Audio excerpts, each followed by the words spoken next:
बिस्मिल्लाहिर्रहमानिर्रहीम। अस्सलाम वालेकुम। अज़ीज़ तलबा व तलबात, इस चैप्टर में हम जो है आप 3 कॉन्सेप्ट्स पढ़ेंगे। पहला जो कॉन्सेप्ट है उसका नाम है Arrhenius concept of acid and base.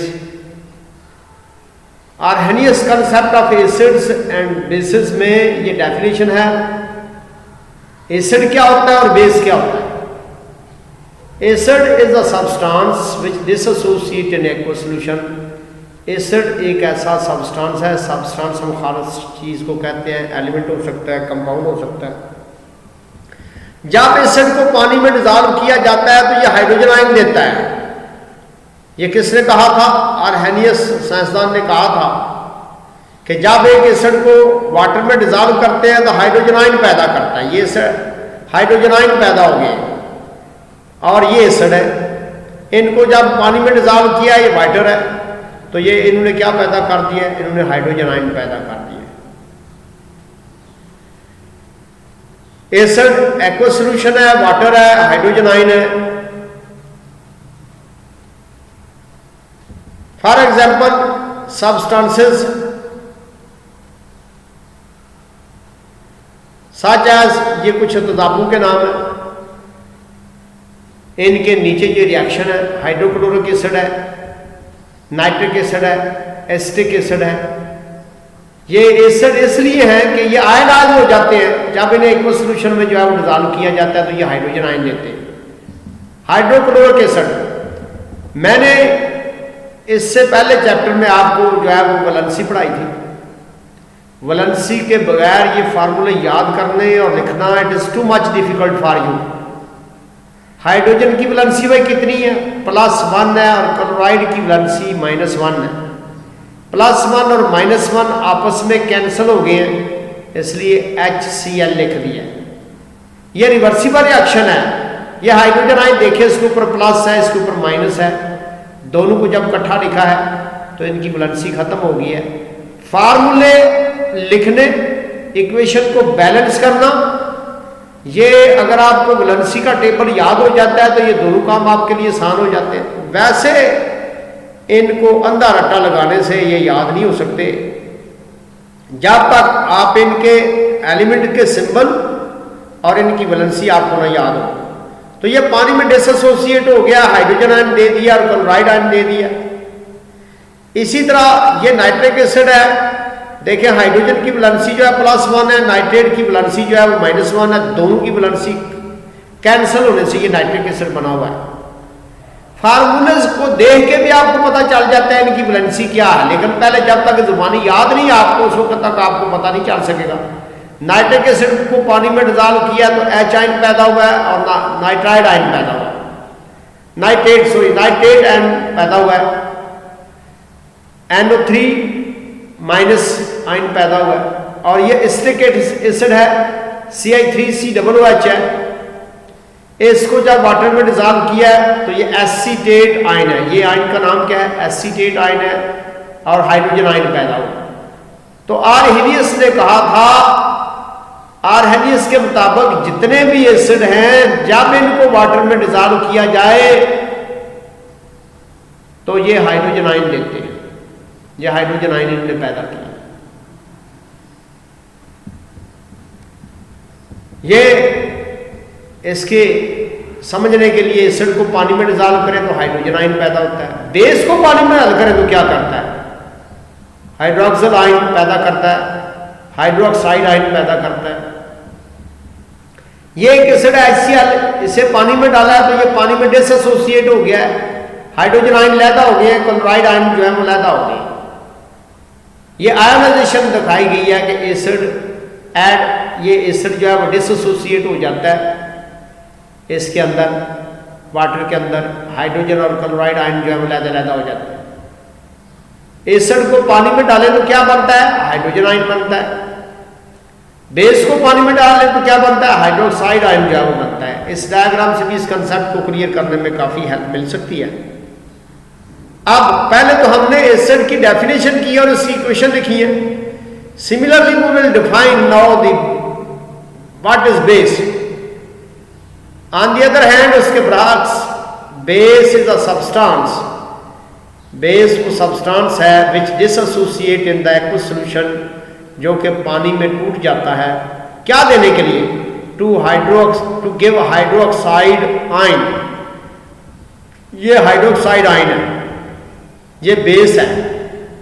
Base जब एक्वस सॉल्यूशन में इसको मिलाया जाता है तो ये हाइड्रोक्साइड आयन देता है। एक एग्जांपल उसने यहां दिया है, सोडियम हाइड्रोक्साइड है। भाई इसका फार्मूला कैसे बना हुआ है? सोडियम पे देखें प्लस साइन है, हाइड्रोक्साइड पे आयन जो है वो माइनस आयन है। दोनों के आयन खत्म हो गए हैं तो दोनों जो है वो इकट्ठे मिल गए। इसको सोडियम कहते हैं, इसको हाइड्रोक्साइड कहते हैं। सोडियम आयन हाइड्रोक्साइड आयन इकट्ठा पड़ेंगे तो क्या बनेगा? Sodium hydroxide. तो बेस एक ऐसा सब्सटेंस है जब उसे पानी में हल किया जाए तो ये OH आयन देता है, हाइड्रोक्साइड आयन देता है। एसिड एक ऐसा सब्सटेंस है जब उसे वाटर में डिजॉल्व किया जाए तो वो H आयन देता है। बेस एक ऐसा सब्सटेंस है, बेस एक ऐसा सब्सटेंस है जब उसे वाटर में हल किया जाए तो OH आयन देता है। Acid is a substance when dissociate in the aqueous solution of water, it will give the hydrogen ion. Base is a substance which dissociate in aqueous solution to give the hydroxide ion. अब इसकी कुछ example दी गई है। Substances कौन से दिए गए हैं? ये जो बेसिस हैं सब में OH आयन देखें पाया गया। सोडियम हाइड्रोक्साइड, दोनों की वैलेंसी 1-1 थी, कैंसिल हो गई है, फार्मूला लिखा गया। पोटेशियम हाइड्रोक्साइड, पहला जो एलिमेंट होता है इसकी वैलेंसी प्लस में होती है, दूसरे की माइनस में होती है। दोनों एक दूसरे को अट्रैक्ट करते हैं तो ये कंपाउंड बनता है। पोटेशियम हाइड्रोक्साइड, दोनों की वैलेंसी 1-1 है, कैंसिल हो गई। अमोनिया, ये गैस है। OH, अमोनियम हाइड्रोक्साइड, अमोनियम की वैलेंसी +1 है, हाइड्रोक्साइड की वैलेंसी जो है -1 है, दोनों की वैलेंसी कैंसिल हो गई है। Ammonium hydroxide, calcium hydroxide, calcium की वैलेंसी +2 है, वो इसके नीचे लिखी है। हमने कहा था ना पैरेंथेसिस के होती है, इनको पैरेंथेसिस कर दिया जाता है, ब्रैकेट में बंद कर दिया जाता है। OH के लिए 2 लिखना था, अगर ब्रैकेट के बगैर लिखेंगे तो सिर्फ 2 के लिए, ये H के लिए होगा।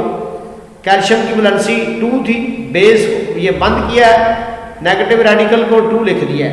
कैल्शियम हाइड्रोक्साइड, ये एसिड दिए हैं, लेकिन एक ही एसिड का उसने जो है यहाँ इक्वेशन लिखी है। Are bases because these compounds ionise in aqueous solution. ये जो कंपाउंड है आयोनाइज होते हैं एक्वस सॉल्यूशन में, तो करते क्या है? To provides the hydroxide ion. इसको हाइड्रोक्साइड आयन भी पढ़ते हैं, इसको हाइड्रोक्सिल आयन भी पढ़ते हैं। हाइड्रोक्साइड आयन इसने दिया है, एसिड ने H आयन दिया था, प्लस था, पॉजिटिव था, ये नेगेटिव था, नेगेटिव है, इसमें OH आयन है। फिर एक दफा जी, ऑन दी अदर हैंड, यानी तजाब के बरक्स, base is a substance, basic substance है which dissociate in the aqueous solution to give the hydroxide ion, जो पानी में डिसएसोसिएट हो जाता है हाइड्रोक्साइड आयन देने के लिए। General ionisation of the bases takes place as follows. ये जनरल फार्मूला दिया गया है, इसी को यहां जो है NaOH लिख देंगे तो ये बन जाएगा सोडियम हाइड्रोक्साइड। इसको लिखेंगे तो भाई क्या बनेगा? K प्लस OH आयन बनेगा। इसको लिखेंगे क्या बनेगा? NH4 प्लस हाइड्रोक्साइड आयन बनेगा। कैल्शियम उसके ऊपर वैलेंसी +2 लिखेंगे तो ये बनेगा according to the Arrhenius concept. फिर ये उसने दोनों की डेफिनेशन को इकट्ठा लिख दिया। क्या कहा उसने? कहा कि acid gives H ions in water. Acid जो है पानी में अगर उन्हें हल किया जाए तो पानी के अंदर H आयन पैदा हो जाता है। Basis give the OH ions in water. Basis जो है पानी में OH आयन देते हैं। ये देखें आर्हेनियस ने कहा है कि एसिड जो है जब उन्हें पानी में हल किया जाए तो H आयन पैदा करते हैं, बेस को पानी में हल किया जाए तो OH आयन पैदा करते हैं। अब इनका कंपैरिजन शो किया गया है। Examples of the some important acids and bases, इनकी जो है सॉरी इनकी एग्जांपल दी गई है एसिड्स और बेसिस की, कंपैरिजन का मैंने लफ्ज बोल दिया। एसिड्स के नाम बताए हैं और बेसिस के नाम बताए हैं। ये बड़े इंपॉर्टेंट एसिड और बेसिस है, ये रोजमर्रा के हमारे जो है इस्तेमाल में है। हाइड्रोक्लोरिक एसिड जो है हमारे मैदे में पैदा होता है, हम जो है घर के ये वॉशरूम को साफ करने के लिए इस्तेमाल करते हैं। नाइट्रिक एसिड है, हाइड्रोक्लोरिक एसिड का फार्मूला है HCl, ये फार्मूले आपको जुबानी याद रखने होंगे। नाइट्रिक एसिड का फार्मूला है HNO3, सल्फ्यूरिक एसिड H2SO4। ये वैलेंसी से फार्मूले बनते हैं। अगर आपको वैलेंसी याद हो तो सल्फेट की वैलेंसी +2 -2 थी और हाइड्रोजन की वैलेंसी -1 थी, इसके नीचे लिखी नहीं गई है। सल्फेट की वैलेंसी 2 है, हाइड्रोजन के साथ लिखी गई है। वैलेंसी याद होती है, फार्मूले याद करने कोई मुश्किल नहीं होते। फास्फोरिक एसिड H3PO4, PO4 की वैलेंसी 3 है, इसके नीचे लिख दिया H3PO4। 4 एसिड दिए गए हैं, hydrochloric acid, nitric acid, sulphuric acid, phosphoric acid और इसी तरह 4 बेसिस दिए गए हैं। सोडियम हाइड्रोक्साइड दोनों की वैलेंसी एक की +1 एक की -1 है। Potassium hydroxide KOH, calcium hydroxide CaOH twice. इसके फार्मूले कैसे पढ़ेंगे? Ca into OH twice, Ca into OH twice. Aluminium hydroxide Al into OH thrice. कैसे पढ़ेंगे भाई, फिर सुने। Al into OH thrice, aluminium hydroxide, calcium hydroxide Ca into OH twice, aluminium hydroxide Al into OH thrice. तो ये 5 acid के नाम और फार्मूले आपको आने चाहिए और 5 बेसिस के नाम और फार्मूले आने चाहिए। ये कॉन्सेप्ट में एसिड्स और बेसिस की ये डेफिनेशन दी गई है। कहा गया है अगर एसिड को पानी में हल किया जाए तो वो H आयन पैदा करते हैं। If acid dissolved in the water, it will dissociate and produce the hydrogen ion. Base को अगर पानी में हल किया जाए तो ये OH आयन देते हैं। If base is dissolved in water, it will dissociate to produce the hydroxide ion.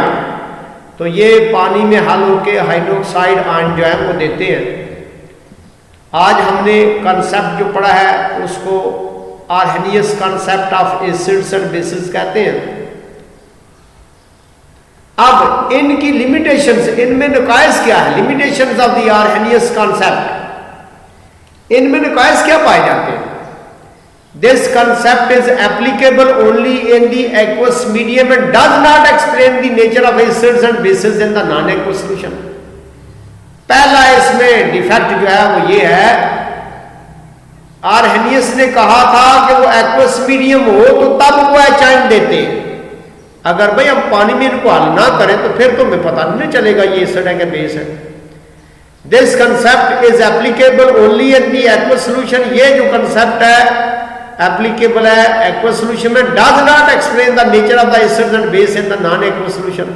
अगर इन्हें पानी में हल ना किया जाए तो फिर तो हमें नहीं पता चलता एसिड कौन से हैं, बेसिस कौन से, इनकी नेचर के बारे में नहीं पता चलता। दूसरा इसमें क्या है, अकॉर्डिंग टू दिस कंसेप्ट, इस नजरिए के मुताबिक acids and bases are the only those compounds, acid और बेसिस सिर्फ वो कंपाउंड हैं which contain the hydrogen ion and the hydroxide ion, और वह OH आयन पैदा करते हैं रेस्पेक्टिवली। इसके नजरिए के मुताबिक एसिड्स जो हैं उनमें H आयन पैदा होता है और बेसिस जो है उनमें OH आयन पैदा होता है। It cannot explain the nature of the compounds like carbon dioxide, ammonia. तो इसमें कार्बन डाइऑक्साइड और अमोनिया की नेचर को जो है एक्सप्लेन नहीं किया जा सकता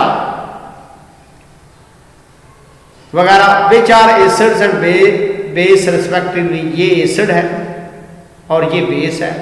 बिल तरतीब से मुराद है कि ये एसिड है, पहले वाला एसिड है और दूसरे वाला बेस है, लेकिन इनकी नेचर को इस डेफिनेशन के मुताबिक जो है एक्सप्लेन नहीं किया जा सकता। although this concept has limited scope yet, अब भी ये जो कॉन्सेप्ट है, नजरिया है, इसका लिमिटेड स्कोप है, बहुत कम स्कोप है इसका।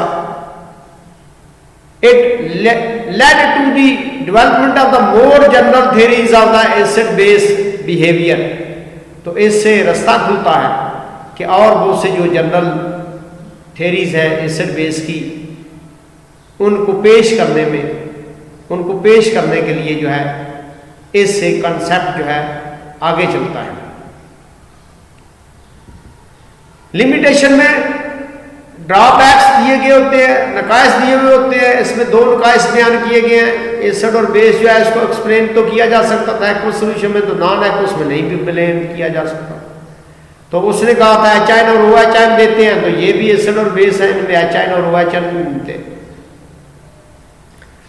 नहीं मिलते, इनमें एचाइन पैदा नहीं होता, इसमें ओएचाइन पैदा नहीं होता, हालांकि ये एक एसिड है एक बेस है। गो इस नज़रिए को जो है वो इतना ज़्यादा जो है स्कोप नहीं है इसका, लिमिटेड है, लेकिन इससे और नज़रियात जो थे उन्होंने इससे जन्म लिया। दूसरे साइंसदानों ने इसी नज़रिए पे काम किया।